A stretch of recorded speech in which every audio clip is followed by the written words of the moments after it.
Hyderabad Indira park వద్ద all India national రక్ష సేన పార్టీ ఆధ్వర్యంలో నిర్వహించిన మహాధర్నా విజయవంతమైంది.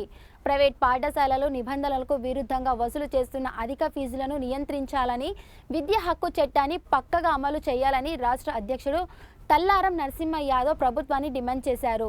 తల్లిదండ్రులపై మోపుతున్న ఆర్థిక భారాన్ని వ్యతిరేకంగా నిర్వహించిన ఈ ధర్నాలో భారీ సంఖ్యలో కార్యకర్తలు పాల్గొని సమస్య పరిష్కారం కాకుంటే రాష్ట్ర వ్యాప్త ఉద్యమం చేపడతామని హెచ్చరించారు.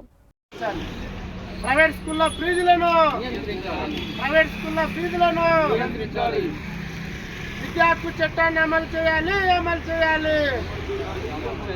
విద్యా హక్కు చట్టాన్ని అమలు చేయాలి.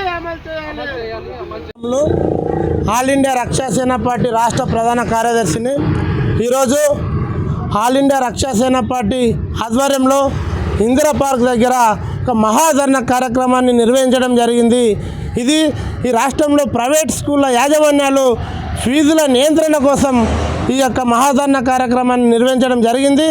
ఈ మహాధర్నా కార్యక్రమం ద్వారా పిల్లల తల్లిదండ్రులు వాళ్ళు పడుతున్నటువంటి బాధలను ఈ వేదిక ద్వారా ప్రభుత్వానికి విన్నవించుకోవడం జరిగింది.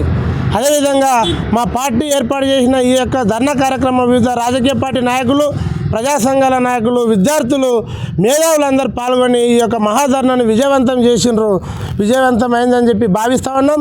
అదేవిధంగా మా ఎన్ఆర్ఎస్ పార్టీ ద్వారా ఈ రాష్ట్ర ప్రభుత్వానికి ప్రధానమైన డిమాండ్ ఏంటంటే వచ్చే విద్యా సంవత్సరం నుండి ఈ ప్రభుత్వం ఫీజులను నియంత్రించడానికి చర్యలు తీసుకోవాలి. ఈ రాష్ట్రంలో విద్యా హక్కు చట్టాన్ని వెంటనే అమలు చేయాలి. 2010లో అమలైంది, పార్లమెంట్లో బిల్లు పాస్ అయింది, రాష్ట్రపతి ఆమోదముద్ర పొందింది. ఈ రాష్ట్రంలో 8 రాష్ట్రాల్లో 9 రాష్ట్రాల్లో విద్యా హక్కు చట్టం అమలవుతున్నప్పటికీ ఈ రాష్ట్రంలో విద్యా హక్కు అమలు చేయకపోవడానికి ప్రధానమైన కారణం ప్రైవేట్ స్కూల్ యాజమాన్య లాబింగ్కి ప్రభుత్వం లొంగిందా రేవంత్ రెడ్డి గారు అని చెప్పి మేము ప్రశ్నిస్తూ ఉన్నాం. రేవంత్ రెడ్డి గారు ఎలక్షన్ ముందు మీరు చెప్పారు, పేద ప్రజలు ఈ విద్య వల్ల చాలా ఇబ్బందులు పడుతున్నారు, మేము అధికారంలోకి వస్తే వీటిని నియంత్రిస్తాము, వాళ్ళని ముక్కు పిండి వాళ్ళ దగ్గర నుండి మీద తీసుకున్న ఫీజులు గిట్ట రిటర్న్ ఇప్పిస్తామని చెప్పేసి పెద్ద మాటలు చెప్పినట్టు రేవంత్ రెడ్డి గారు ఇప్పటికీ 2.5-3 సంవత్సరాలు అయిపోతుంది. ఈ యొక్క ప్రైవేట్ స్కూల్ ఫీజులను ఎందుకు నియంత్రిస్తలేరు? వాళ్ళు ఇచ్చిన డబ్బులకు అమ్ముడుపోయారా? మీరు వేసిన విద్యా కమిషన్ ఏమైపోయింది?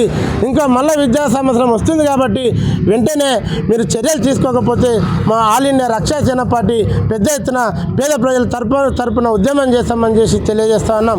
అదేవిధంగా లక్షలాది స్కూళ్ళు అక్రమంగా నిబంధనలకు విరుద్ధంగా పాఠశాల నిర్వహిస్తున్నాయి. వాళ్ళకి కనీసం ఎక్విప్మెంట్ లేదు. మీ డిఓలకు అడగండి, మీ ఎంఈఓలకు అడగండి, మీ వద్ద రిపోర్ట్ ఉంది.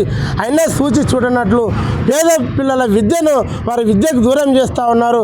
వారి జీవితాలను మగ్గులో చీకట్లో తోస్తున్నది ప్రభుత్వం. కాబట్టి ఇప్పటికైనా మీరు ఈ విద్యా వ్యవస్థ పైన సీరియస్ నిర్ణయం తీసుకోకపోతే మేము తీవ్రమైన ఉద్యమం చేపడతామని చెప్పేసి ఈ మహాధర్నా కార్యక్రమం ద్వారా గౌరవ ముఖ్యమంత్రి రేవంత్ రెడ్డి గారికి మేము హెచ్చరిస్తూ ఉన్నాం.